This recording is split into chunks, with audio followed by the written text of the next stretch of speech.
이 시간 함께 보실 성경 말씀은 신약성경 로마서 제13장 1절부터 7절까지의 말씀입니다.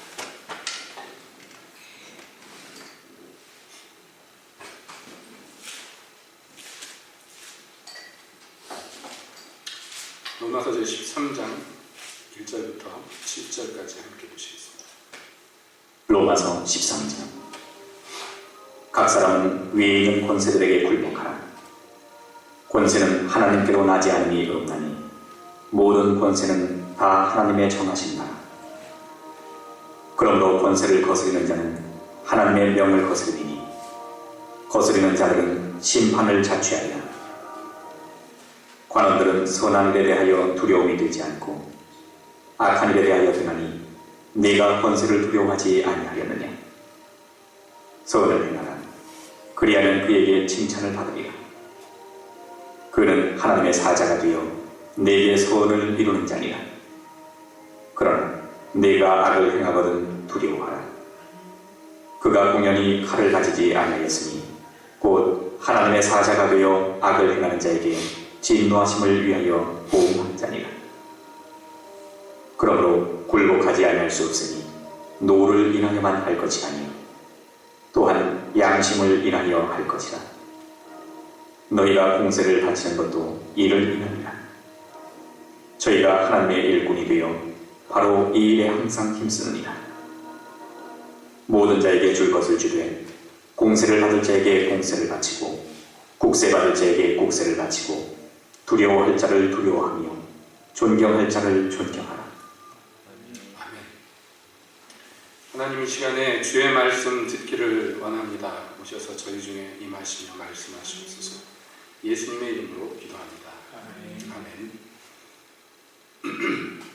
우리가 몇 달간 함께 살펴보던 그 에베소서의 말씀을 지난 시간까지 함께 보았고요. 오늘 이제 어떤 말씀을 우리가 함께 살펴볼 것인가 그렇게 준비하는 가운데 특별히 시국에 맞춰서 우리가 성경으로 시대를 살펴야 되겠다 하는 그런 마음이 들어서 이 로마서 13장의 말씀을 함께 보았습니다. 여러분도 뉴스를 보셔서 아시겠지만 오늘 드디어 우리나라 대통령이 두 번째로 탄핵을 당하는 일이 있었습니다. 정확히 얘기하면 탄핵을 국회에서 의결을 했기 때문에 아직 결정난 것은 물론 아닙니다만은 그러나 이게 작은 일은 아니죠. 굉장히 큰 일이 벌어졌습니다. 그래서 생각컨대 예전에 노무현 대통령 때도 한번 탄핵을 했지만 그때는 뭐 누가 봐도 어설픈 말도 안 되는 이유를 가지고 탄핵을 했기 때문에 그때도 많은 사람들이 그 광화문에서 촛불 집회를 했죠. 탄핵을 반대한다고 그래가지고 촛불 집회를 했습니다만은 국회에서 강행을 해가지고 화를 자초했었던 기억이 납니다.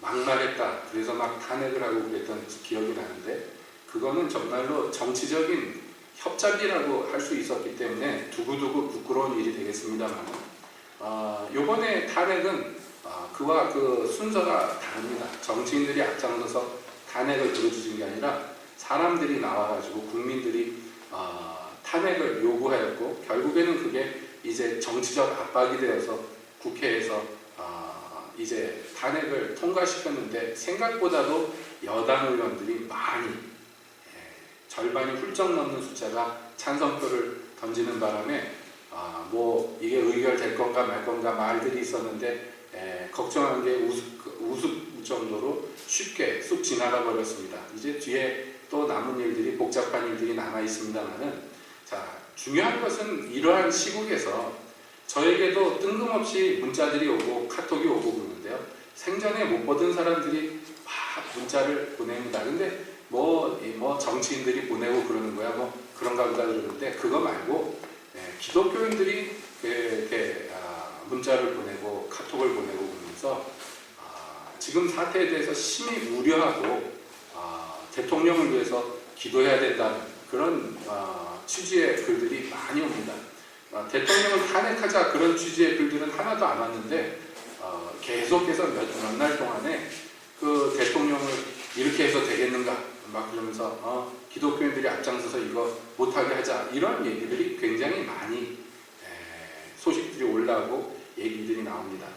그러니까 여러분도 뉴스를 보셔서 알겠지만 많은 국민들이 대통령이 내려와야 된다. 그래서 집회를 할 때 그 반대편에는 얼마 되지는 않지만 어떤 사람들이 모여서 대통령을 사랑해요 하면서 또 집회를 하는데 문제는요. 그렇게 그 친위 시위라고 얘기할 수 있죠.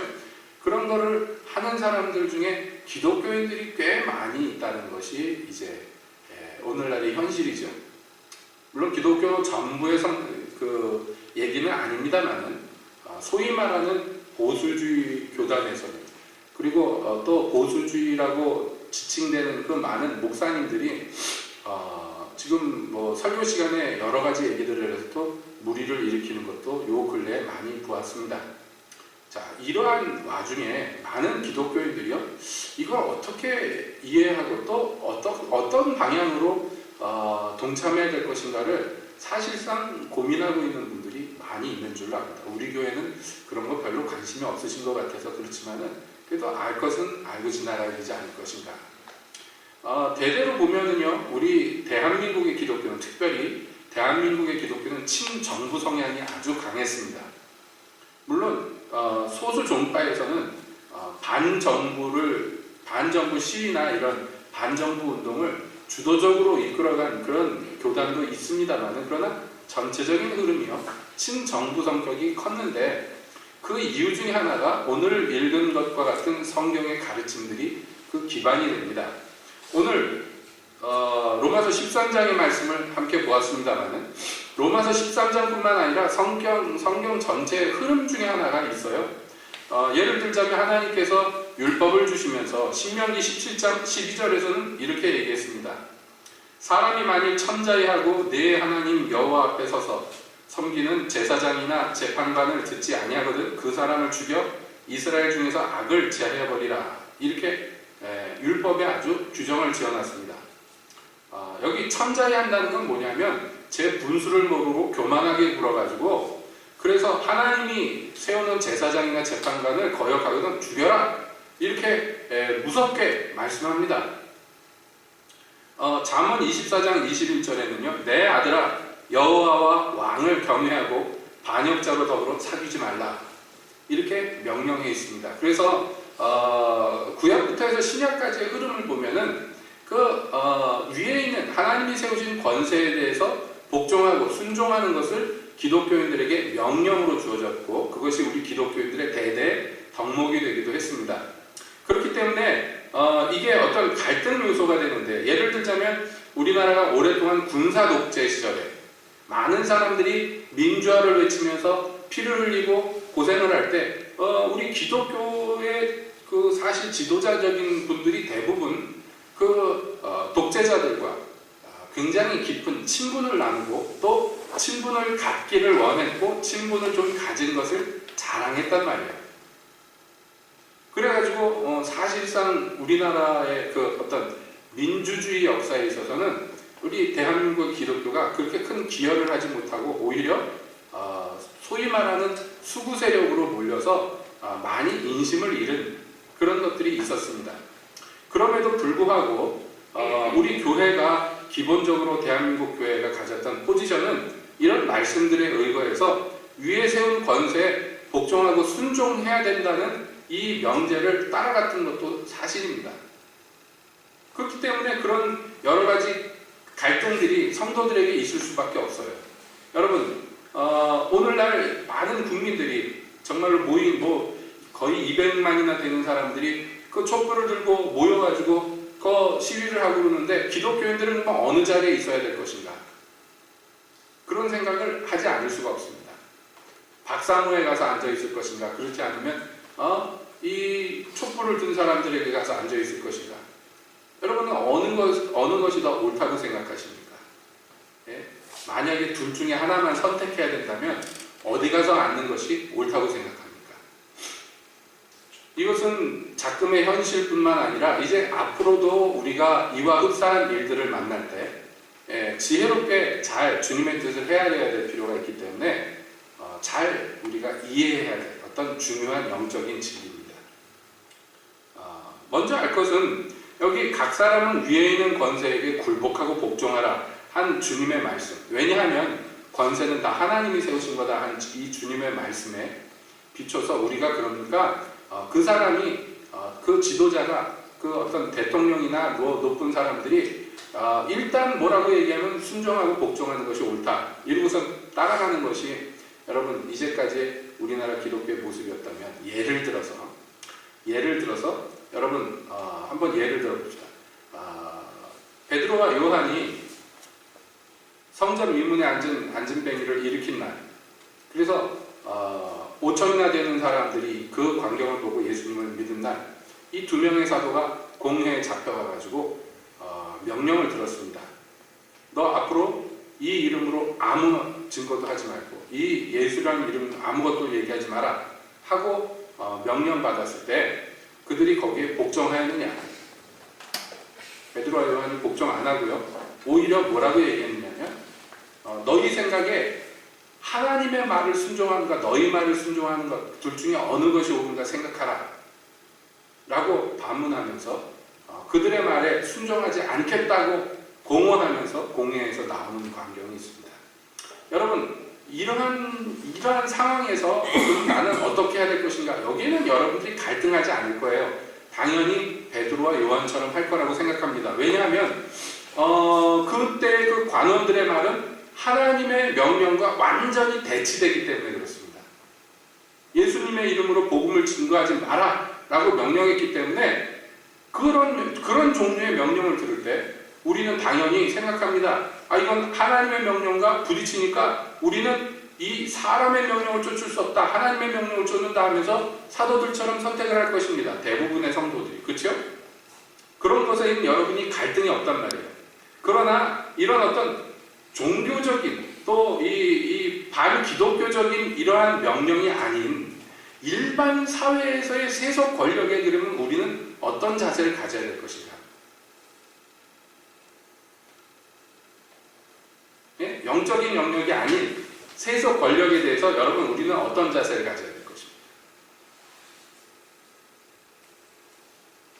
이것은 정말로 깊이 생각하고 우리 기독교인들이 잘 깨달아야 될 부분이라 말씀드렸죠.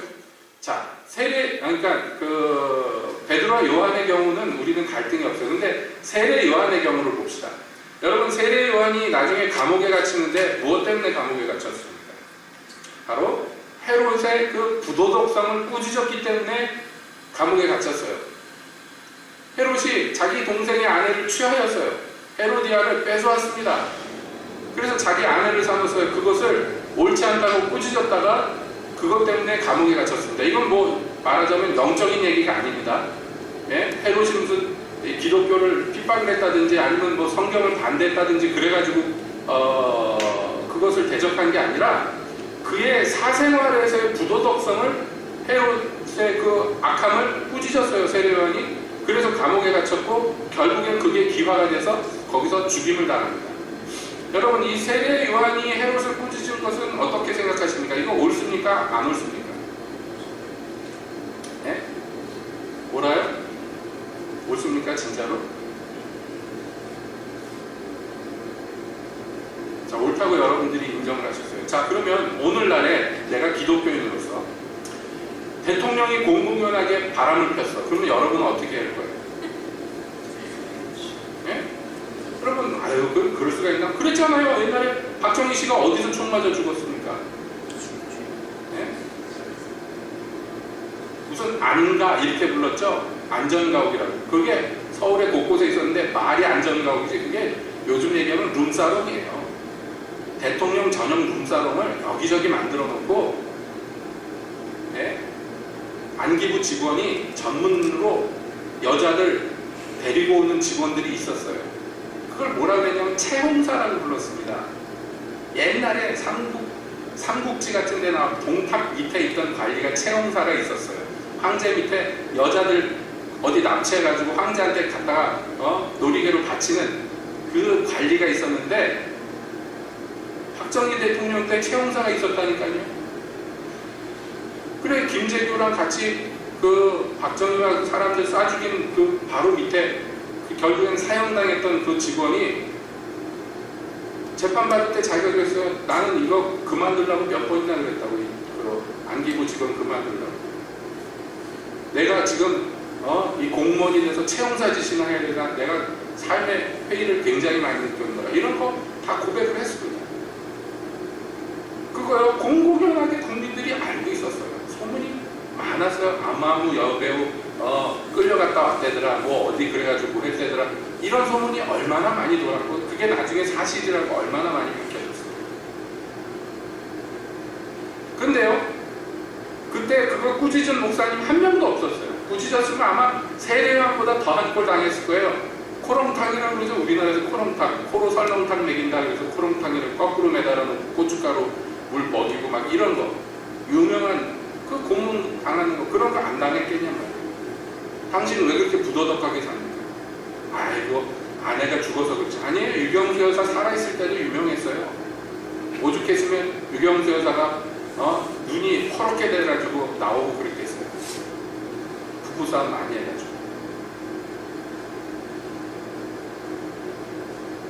여러분 어떻게 생각합니까? 영적인 영역이 아니에요. 그건 그 개인의 어떤 사생활의 문제인데, 그거 교회가 꾸짖을 수 있어요, 없어요? 꾸짖어야 돼요, 안 돼요? 지금 예를 드는 거예요, 예를. 예? 자, 그건 꾸짖어야 돼요. 세례요한이 그렇게 했으니까 우리도 그렇게 해야 됩니까? 자, 그러면 대통령이 그러면은 기업 회장들 불러다가 돈 뺏어가지고 자기 호주머니 집어넣었어. 이거 꾸짖어야 돼요, 안 꾸짖어야 돼요? 예? 어떻게 생각합니까? 노태우 대통령이 정기적으로 회장들 불러가지고 앉는 그 테이블에 한쪽에 아예 그 금고가 있었대잖아요. 국정조사 때 그때 나왔어요. 소파가 이렇게 가운데 테이블 있고 한쪽에 금고가 있어서 회장님들이 와가지고서 이렇게 그 봉투를 내밀면은 옆에 비서실장이 열어가지고 거기다 금고에다 완전히 집어넣고 그랬대요. 그 자리에서 공공연하게 그거 다 밝혀져가지고서 토해내라 그랬더니, 노태우 씨는 그래도 토해내는 친윤하고 열심히 토해내는데, 전두환 씨는 나는 29만 번호값 없어 그래서 안 내놨잖아요. 지금까지 안 내놓고 있잖아요. 여러분 이거 꾸짖어야 돼, 안 꾸짖어야 돼? 위에 있는 권세는 다 하나님이 정하신 건데 그런 거 갖고 반항하면 돼요? 생각을 하라면 생각을. 그 오늘날까지 대한민국 기독교는요, 그런 거 관심 갖지 않았어요. 그 사람이 무슨 짓을 하든지 그 하나님이 세우신 사람이니까 우리 복종해야 돼 라고 얘기했어요. 그럼 세례요한은 멍청이에요? 하나님의 선지자인데 멍청한 짓 하다가 멍청하게 목 잘려서 죽은 거네요? 그런 것입니까, 여러분? 이게 뭘 얘기하는 것인가 잘 보시기 바랍니다. 위에 있는 권세에게 우리가 복종하고 순종해야 되는 이유는 딱 한 가지예요. 세속 권력이지만, 그가 세속 권력이지만 하나님이 세우셨어요. 왜냐하면, 왜 하나님이 세우신 것에 우리가 순종해야 되느냐 하면, 디모데전서 2장 1절 2절에 보면 이렇게 되어 있어요. 그러므로 내가 첫째로 권하노니 모든 사람을 위하여 간구와 기도와 도구와 감사를 하되 임금들과 높은 지위에 있는 모든 사람을 위하여 하라. 이는 우리가 모든 경건과 단정한 중에 고요하고 평안한 생활을 하려 함이라. 이렇게 되어 있어요. 우리 신앙생활을 하는데 어려움을 겪지 않고 평탄하게 하기 위해서 그 임금과 권사자들을 위해서 기도하라고 그랬어요. 이어서 뭐라고 또 얘기했느냐면요, 이것이 우리 구주 하나님 앞에 선하고 받으실 만한 것이니. 뭐가요? 위정자들 위해서 기도하는 게. 왜냐하면 하나님은 모든 사람이 구원을 받으며 진리를 아는 데 이르기를 원하시느니라.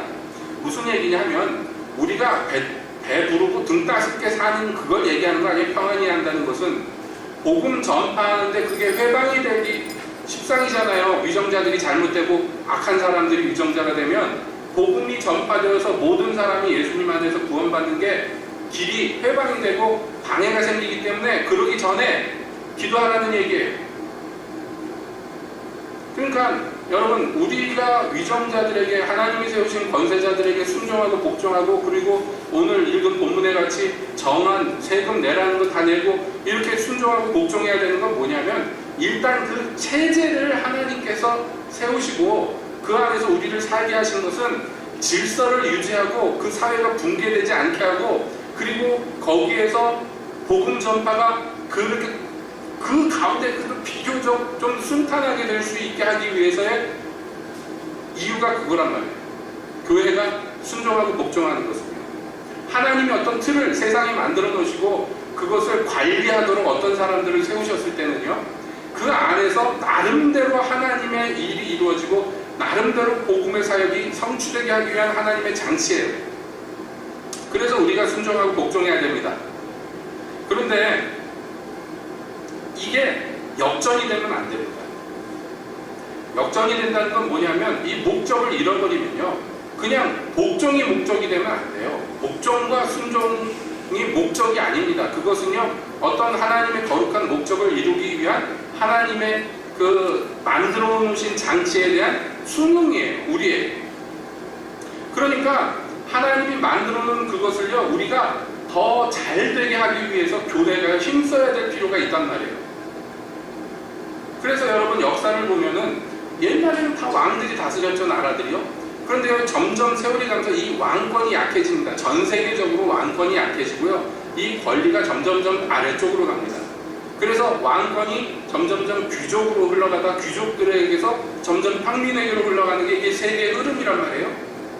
그래서 여러분 뭐 권리장전 이런 거 들어보셨겠습니다만, 그게 뭐냐면 영국 귀족들이 왕을 잡아다가 놓고 사인하게 했어요, 문서에다가. 그게 무슨 문서냐면, 왕이라도 법 없이 자기 맘대로 이랬다 저랬다 못한다는 거예요. 왕도 법을 지켜야 된다는 거예요. 그 귀족과 왕 사이에 그걸 서명을 해가지고, 그게 말하자면 근대 이 서구 사회 법 질서의 기초가 됐어요. 그러니까 이 서구 사회의 법인은 왜 생겼느냐면요, 왕들이 제 마음대로 법 없이 못하게 하기 위한 장치로 생겼다. 그러니까 법치주의라는 것은 하나님께서 이 세상에 그걸 베풀어 주셨을 때, 이 법치주의는 원래 목적이 뭐냐면요, 힘 있는 사람들을 제어하기 위한 장치였어요. 왜냐하면 사람이 힘이 있으면 제 마음대로 하려고 그러잖아요.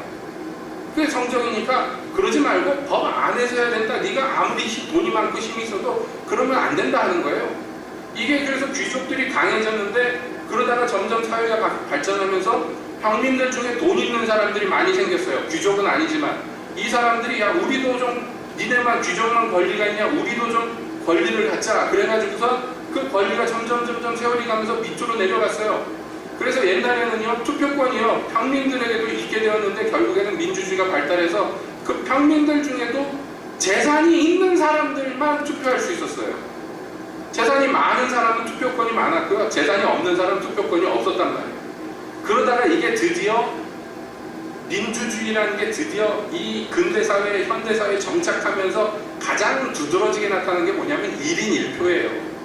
이게 민주주의의 결국에 최종적인 특징이에요. 1인 1표라는 거. 그 사람이 나이가 많든지 적든지, 돈이 많든지 적든지, 지위가 높든지 낮든지 상관없이 모든 권리가 공평하게 나가는 거예요. 그런데 1인 1표 가운데도 여러분, 예를 들어서 미국만 해도요, 20세기 중반까지 여자들이 투표권이 없었어요.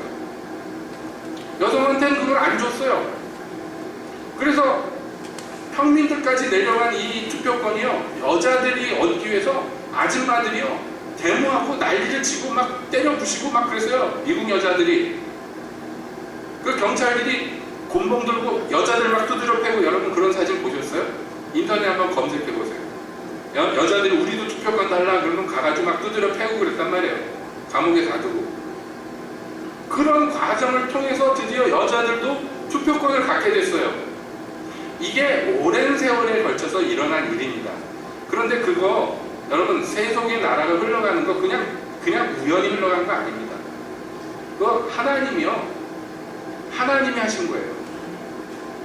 완벽한 사회는 아니에요. 물론 민주주의라고 해도 완벽한 사회는 아니지만, 여러분 과거에 어떤 사람들에게 자유가 지금에 비교해서 많이 억제되고, 그리고 막 억울해도 하소연할 것 없던 그런 세상에 비하면, 그 소수의 권력자들이 제 마음대로 나라를 통치하던 그 시절에 비하면 지금은요, 너무너무 좋아진 거예요. 우리가 사는 이 시대. 이거 정말 하나님이 베푸신 은혜입니다. 그렇기 때문에 성경 말씀이 오늘날 적용이 될 때 여러분 봅시다. 오늘날 대한민국에 왕이 있습니까? 예? 왕이 있어요? 관리는 있지만 왕이 없죠? 그 위정자는 있지만 왕은 없습니다. 그럼 무슨 말씀이냐면 저에게 그 문자가 많이 왔다 그랬죠. 제가 이렇게 읽어보면요. 거기에 어떤 흐름이 있는데 이 보내시는 분들의 이 사상, 생각에 어떤 흐름이 있는데 그게 뭐냐면요. 대통령과 정부를 국가와 동일시해요. 이 사고방식이. 그 대통령이 어떻게 흔들리면 국가가 흔들린다고 생각해요. 그건 정말 부끄러운 얘기입니다만은 옛날에 그 왕정이 최고로 높았을 때, 예를 들어서 루이 14세 같은 사람이 자기 왕권이 제일 강했을 때 뭐라고 그랬느냐면 지문국간이라고 그랬단 말이에요. 예? 그 동양에서도 마찬가지죠. 옛날에 여러분 중국의 황제가 자기를 뭐라고 불렀느냐면 천자라고 불렀어요. 천자. 예? 하늘의 아들이라는 거죠. 천자라는 거 문자 그대로 하면. 그게 뭐냐면 내가 통치하는 건 하늘의 뜻을 받아서 이 땅에 하늘의 뜻을 구현하는 거다 그랬어요. 그러니까 황제가 뒤에 업은 권세라는 건 하늘의 권세예요. 그래서 황제를 천자라고 불렀던 거예요. 그런데요. 그러니까 그때는 권세라는 것이 위에 있는 권세라는 게 명백했습니다. 근데 여러분 지금은 어떻습니까? 오늘날 현대사회는 이렇게 1인 1표가 된 이 시대의 사회의 구조 안에서 예? 공산주의나 어떤 다른 국가가 아닌 대한민국 안에서의 위에 있는 권세는 어떤 권세입니까? 맞습니다. 여러분 제일 위에 있는 권세는 이 땅의 세속 권력에 얘기하는 거예요. 영적인 권력을 얘기하는 게 아니라 세속 권력에서 가장 위에 있는 권세는요. 어떤 권세예요? 국민이에요. 그러면 지금 우리가 아는 그 위정자들은 어떤 사람들입니까? 국민들이 채용한 사람이에요. 국민들이 채용한 거예요. 직원으로. 우리를 서비스하라고, 우리를 섬기라고. 이게 천재 하나님이 우리나라에게 베풀어 주신 구조가 이렇단 말이에요. 여러분 이게 세상 나라라고 그래가지고 우리 교회하고 별개로 생각하면 안 됩니다. 우리 종교랑 별개로 생각하면 안 돼요. 세상 나라가 다 하나님의 세우신 바고 하나님의 통치하신 바입니다. 이게 성경의 가르침이에요. 그래서 여러분 예전에 바벨론 왕 느부갓네살을 하나님이 뭐라고 그랬냐면 내가 그를 선택하였고 내가 그를 세웠고 내가 그를 기름 부어서 왕을 삼았기 때문에 너희는 모든 심지어 들에 있는 육축까지도 이에게 복종하라. 만약에 그렇지 않으면 내가 쳐서 멸절시키리라 그랬어요. 느부갓네살을 어떤 특별한 인간이라는 게 아니라 하나님이 그를 그 시대의 흐름을 주도하게 하기 위해서 타락한 이스라엘을 심판하는 도구로서 또 포로 잡혀간 이스라엘이 거룩하게 연단받게 하는 도구로서 바벨론이라는 국가를 세우고 그 국가의 수장으로서 느부갓네살을 세우셨어요. 하나님이. 그래서 그가 하나님의 도구가 되어서요. 유다를 멸망시키고 예루살렘을 함락시켰습니다. 그래서 선지자들은요. 느부갓네살과 바벨론에게 항복하라. 이게 메시지였어요. 그 당시에. 그런데 이스라엘이 그걸 이해를 하지 못했어요. 바벨론을 하나님이 세우셨고 느부갓네살을 하나님이 쓰신다는 걸 이해를 못했어요. 왜냐하면 자기네가 계속 하나님의 나라였고 자기네가 자기만이 하나님의 백성이라고 생각했기 때문이에요. 그렇지 않습니다. 세상 모든 나라가 하나님의 통치를 받는 거예요. 이스라엘뿐만 아니라 모든 나라가. 이스라엘은 그걸 몰랐어요. 이해를 못했어요. 여러분 오늘날도 마찬가지입니다. 여러분 교회만 하나님의 통치를 받는 게 아니에요. 세상 모든 나라가 다 하나님의 다스림 가운데 있습니다. 그 가운데 교회의 역할이 있는 것이에요. 여러분 이 세상에서의 교회가 자기 자리를 이해를 못하면 이게 어떻게 되느냐. 그러므로 사실은 교회가 관심을 가져야 되는 위에 있는 권세는 어떤 권세입니까? 오늘날 대한민국에서 말이죠. 지금은 조선시대도 고려시대도 아닙니다. 우리가 관심 가져야 되는 위에 있는 권세란 무엇일까요? 기독교인이 관리가 돼서 공무원이 돼서 고위직에 올랐어요. 또는 국회의원이 되고 무슨 시의원이 되고 그랬어요. 기독교인이 말이죠. 그럼 이 사람들은 다른 어떤 공무원들보다도 더 하나님과 국민을 섬기는 종이 돼야죠. 왜요? 주님이 그렇게 하라고 그랬어요. 위에 있는 권세에게 거스르지 말고 복종하고 순종하라. 그러니까 여러분 참 요새 뭐 제가 요즘에 그러죠. 국민들이 요즘에 공부하느라고 머리가 복잡하다고. 예? 대통령이 공부까지 시킨다고 그럽니다. 공자가 그랬어요. 제일 좋은 나라는 왕이 누군지 백성이 모르는 나라가 제일 좋은 나라. 위에 누가 있는지 몰라도 사는데 불편함이 없는 나라. 그래서 그런 나라를 요순시대라고 불렀어요. 요왕과 순왕이 다스리던 시대. 옛날 얘기죠. 그때 요왕이 늙어가지고서 죽기 전에 내 후계자를 누굴 세워야 될까? 그래서 어떤 사람한테 가가지고 야, 나 죽으면 네가 왕해라 그랬더니 이 사람이 버럭 화를 내고 가가지고 냇가에 가서 귀를 씻었다는 거 아니에요. 더러운 소리 들었다고.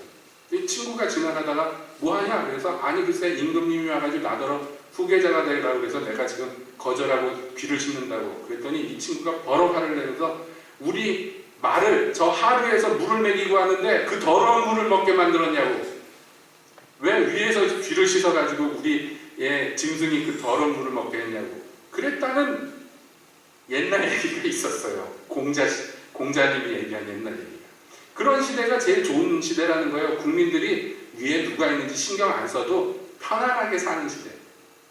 그런데 요새는 국민들이 공부해야 돼요.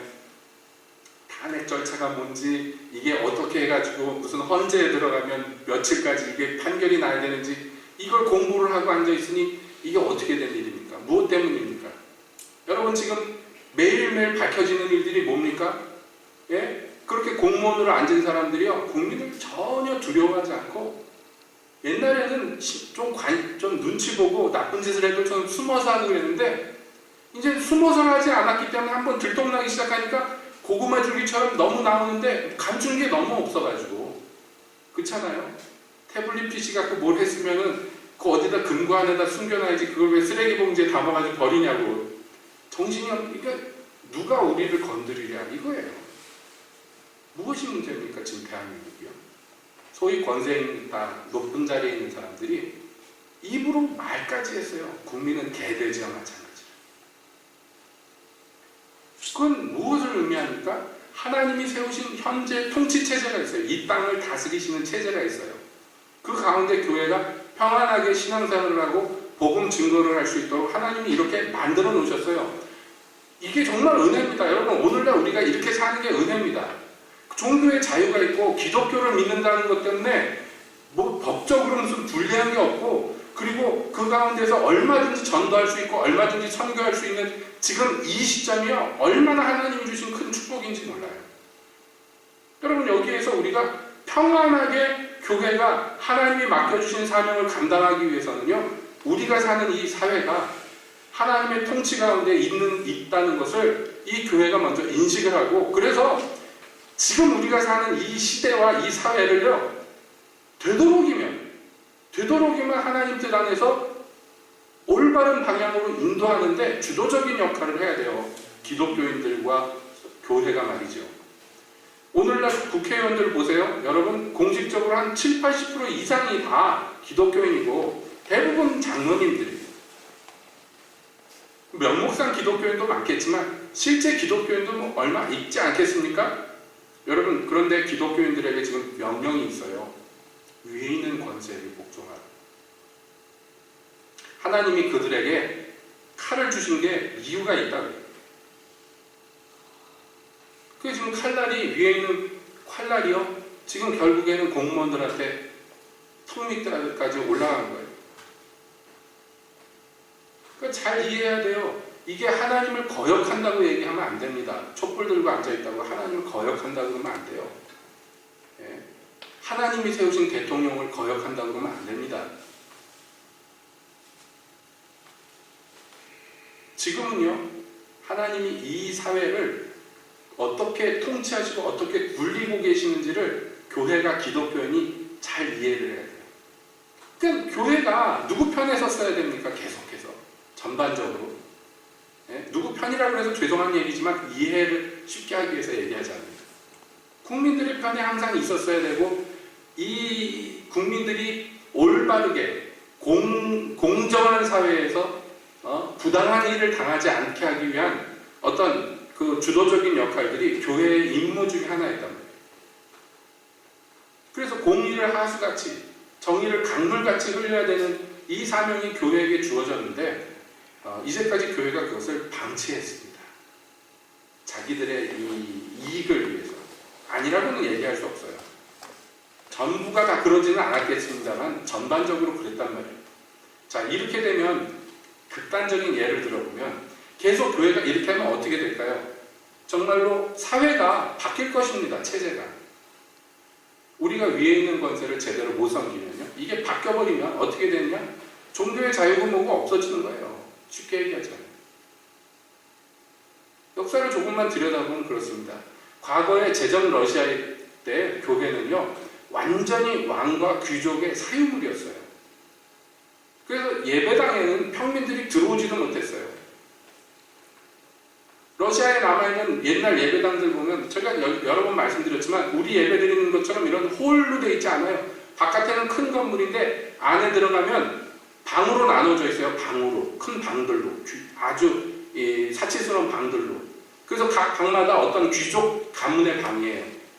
따로따로 모여서 지들끼리만 예배 드렸어요. 가난한 사람들은 예배당에 들어가지도 못했어요. 들어오지도 못하게 했어요. 교회가요? 그렇게 했어요. 그래서 결국에는 볼셰비키 혁명이 일어났어요. 공산당 혁명이 일어나가지고 뒤집어 엎어졌어요.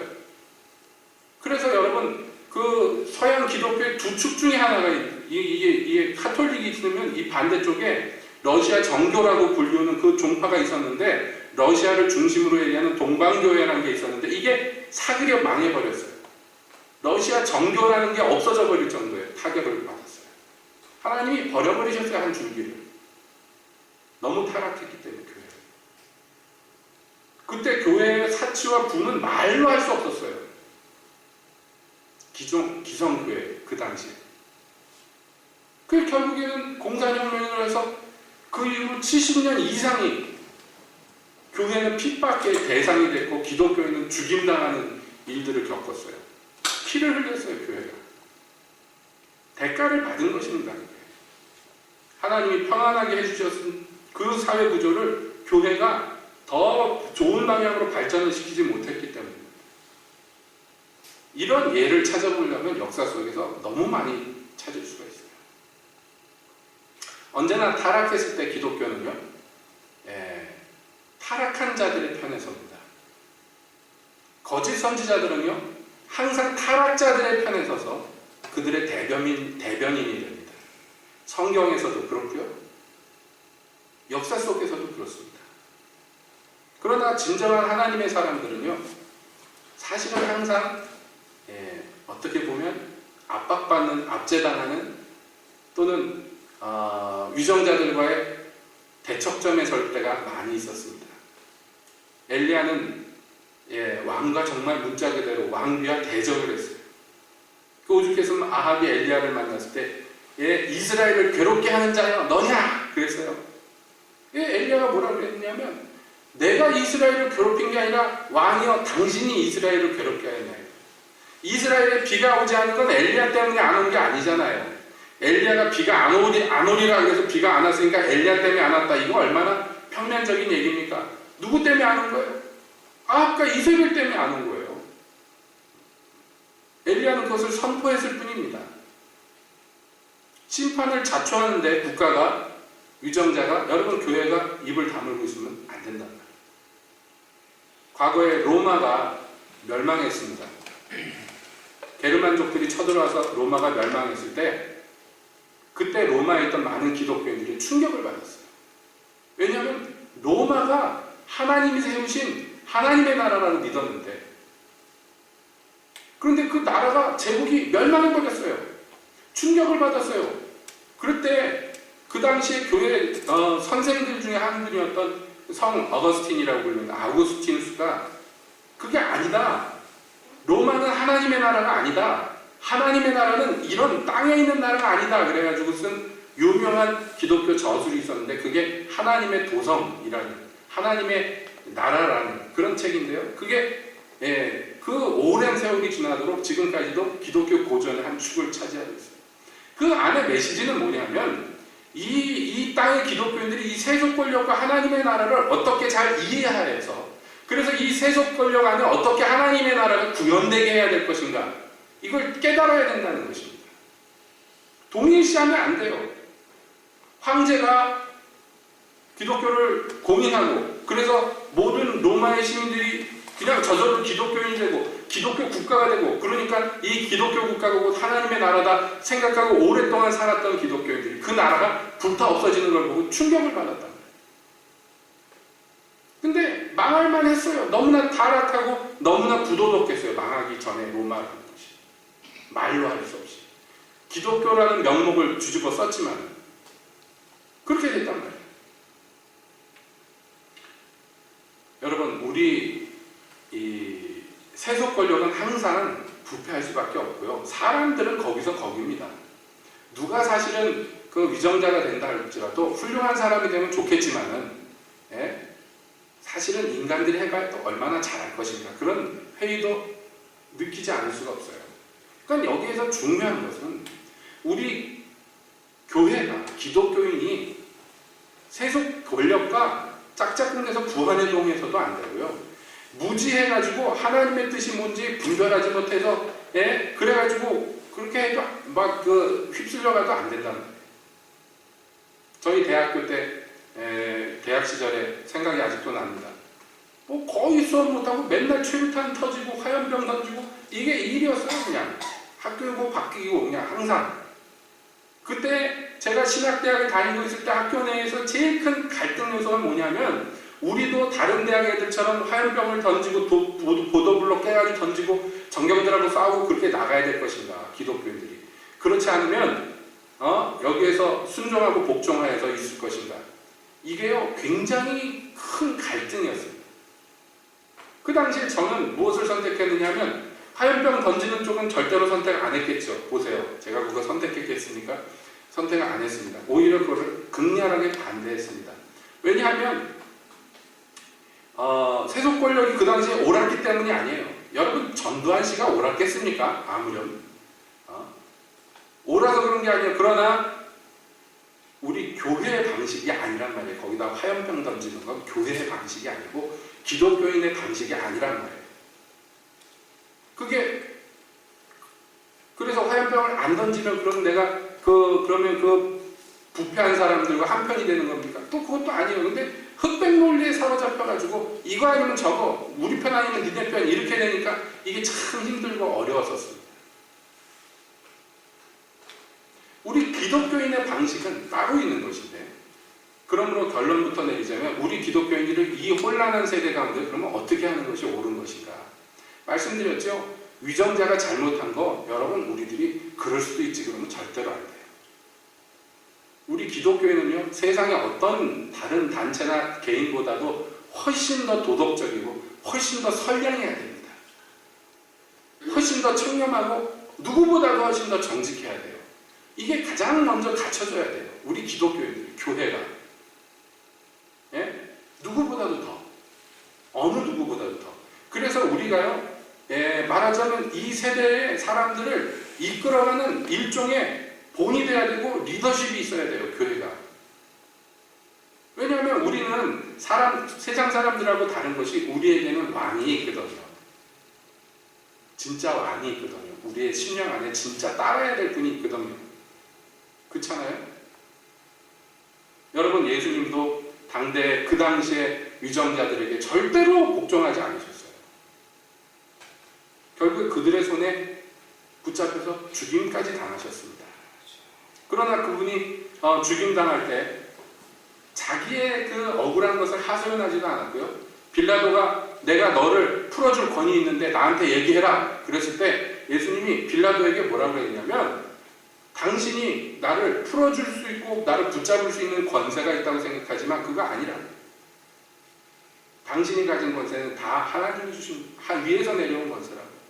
그러니까 당신보다도 나를 당신 손에다가 고발하여서 이렇게 넘긴 자들의 죄가 더 크다고 분명히 얘기하셨어요. 우리는 가장 높은 권세에 복종하는 것이 우리의 삶의 가장 지구한 목적입니다. 그러므로 이 땅에 살면서 여러분, 우리 기독교에는요, 부정과 부패, 불법과 어떤 죄악된 것, 이런 것과 전혀 간섭되지 않은 가운데에서 우리는 오히려 그 사람들을 부끄럽게 할 수 있는 빛된 모습으로 나타내야 됩니다. 만약에 요 근래 몇 년 동안에 기독교인들이 그렇게 했다면 지금 여기까지 오지 않았을 거예요, 대한민국. 이번 박근혜 정부 또는 그 전에 이명박 정부 때부터 더 유난하게 기독교인들이요, 더 유난하게 더 부정과 부패에 영합하고 죄악을 저지르는 사람들과 한편이 되고, 그것이 지금 급속도로 대한민국을 악화시켰어요. 상황을. 이제 하나님께서 어떤 면에서 새롭게 이것을 고치시려고 하는지 모르겠습니다. 여기서 우리 교회들이 정말로 잘 역할을 감당해야 됩니다. 저는 그 촛불 집회하는 거 보면서 1차 집회 때인가요? 그때 TV를 보면서 무슨 생각을 했냐면 소망을 봤어요. 소망을. 하나님이 이 땅에 이 자발적으로 그 들고 나와 있는 사람들을 보면서 제가 무슨 생각을 했냐면, 자발적으로 들고 나온 사람들이요, 프라이드가 있어요. 자기들 자신에 대한 프라이드. 여러분, 우리나라를 외국 사람들이 와서 보면서 놀라는 것 중에 하나가 뭐냐면 쓰레기 아무데나 버린다. 한국 사람들. 정말 그러거든요. 담배 피고 가다가 차 밖으로 버리고, 그거 아직도 잘 못 고치잖아요. 그래서 서울 같은 데 가면요, 사람들 많이 돌아다니는 데 가면 쓰레기 많아요, 길바닥에. 그런데요, 촛불 들고 나와서 100만 명, 200만 명씩 모였는데 이 사람들이요, 프라이드가 있어요. 우리는 국가를 위해서 나왔다는 어떤 높은 비전을 자기 스스로 품은 거예요. 그래서 여러분, 그 사람들이 가면서 자발적으로 쓰레기 다 치고 가요. 쓰레기 하나도 없잖아요. 그 수많은 사람들이 모였는데 사고도 안 나고 범죄도 안 일어나고 오히려 평소보다도 더. 그거 보면서 제가 무슨 소망을 가졌냐면, 이 사람들이 진짜 자기들이 가치 있다고 느낄 만한 어떤 빛을 보게 된다면 어떻게 될까? 이 한국 사람들이 어떤 행동을 하게 될까? 예? 소망을 가지게 됐어요. 한국에 이 소망이 있을까? 이런 생각이 은연중에 제가 있었는데, 그 사람들의 행동을 보면서요, 이 사람들이 어떤 고결한 것을 만나면, 대한민국 사람들이 아직도 그 마음 가운데 어떤 좀 고결한 뜻을 만나면, 이렇게 변화될 수 있는 여지가 있구나. 하나님이 그걸 보여주시는 것 같아요. 언제부터 애국심이 있었다고 한국 사람들이 애국가 부르는데 눈물을 흘리면서 같이 부르고, 길바닥에서 언제부터. 그런데요, 어떤 고결한 뜻을 만나니까 평소와 다르잖아요. 이게 교회가 만약에 그 빛을 정말 비춰주기만 한다면 어떻게 될까요? 과거에는 그렇게 했잖아요. 과거에. 여러분, 우리가 말이 길어집니다만 이 대한민국 정부가 우리나라의 그 대한민국이 시작된 날을 언제로 잡는지 아시죠? 대한민국이란 나라가 시작된 날을 1919년 3월 1일로 잡는단 말이에요. 3.1 운동으로 잡아요. 이 나라의 시작을. 조선이 끝나고 대한민국이 시작된 것을. 그런데 3.1 운동 우리가 너무 쉽게 생각을 하는데 이거 전례 없는 얘기입니다. 전 국민이요, 평화적인 시위를 100년 전에 했어요. 100년 전에. 간디가 이런 거 뭐 하기 전에, 어디서 누가 이런 거 하기 전에. 그래서 그 이후에 소위 말하는 민주화 운동의 최초의 모델이 된 게 대한민국 그때 당시 조선에서 일어났던 3.1 운동이에요. 비폭력 무저항. 이거 일어났을 때 누가 주도했습니까? 여러분, 이거 기독교인들이 주도했어요. 한 줌밖에 되지 않는 기독교인들이요, 사람들을 교육하고 가르치고 그들에게 어떤 소망을 보여줬어요. 높은 뜻을 얘기했어요. 높은 뜻을 얘기했더니 많은 사람들이 옳다 해서 뒤따랐어요. 그게 전국적으로 이렇게 퍼졌어요. 그래서 그것을 우리 국민이 자발적으로 최초로 우리나라가 독립국가가 돼야 된다고 소망하고 외쳤기 때문에 그날을 잡아서 대한민국이라는 나라가 시작된 날이라고 그렇게 얘기를 하는 것입니다. 미국에서 워싱턴과 몇 명이 모여가지고 문서 하나 만들어서 독립선언문 읽었던 날을 지금 미국이 독립기념일로 삼는 것처럼 우리나라가 시작된 날을 그 3.1절로 잡는 거예요. 그래서. 여러분, 그때 기독교인들이 했던 역할보다도 훨씬 훌륭한 역할들을 우리가 이룰 수가 있단 말이에요. 교회가. 여러분, 우리가 이것을 위해서 정말 교회의 변화를 위해서 기도해야 됩니다. 세속에 물들고 세상을 향해서 소망을 품는 교회가 눈을 돌려서 하나님을 바라보고 또 이웃을 돕는 자들이 되게 하기 위해서 정말 이 땅에 우리에게 먼저 불이 내려야 돼요. 주님의 통치가 교회부터 시작이 돼요. 더 이상 세속의 어떤 영화나 돈이나 명예나 이런 것들이 교회를 주도하는 것이 아니고 문자 그대로 하나님이 우리의 임금이 되셔서 예수님이 통치하시는 일이 교회로부터 시작이 될 때 여러분 세상이 소망이 있습니다. 대한민국에 소망이 있습니다. 그리고 교회가 합심해서 위정자들을 위해서 기도했을 때 여러분 우리나라에도 링컨 같은 사람이 한 번쯤 대통령 될 만하지 않아요? 이렇게 기독교인이 많은데 좀 이렇게 정직한 사람이 손해를 보더라도 주님의 뜻을 이루고자 하는 사람이 좀 대통령이나 이렇게 뭐 국무위원들 중에 좀 이 자리를 차지하고 앉아가지고 나라가 좀 새롭게 되는 것을 좀 봐야 되지 않겠습니까? 아프리카 몇몇 나라에서 하나님이 하셨던 일들과 같이 저 우간다의 대통령이 눈물을 흘리면서 예수님을 고백하고 온 국민이 한데 모여가지고 우리나라를 예수님께 바칩니다. 그리고 공포했던 것 같이 여러분 대한민국에서도 정말 이 땅의 국민들에게 참된 소망이 무엇인지 가르쳐줄 수 있는 역할이 오늘날 우리에게 있다고 생각합니다. 주께서 이 땅에 은혜를, 자비를 베푸셔서 교회를 새롭게 하시고 땅을 고치시기를 원합니다. 기도하겠습니다.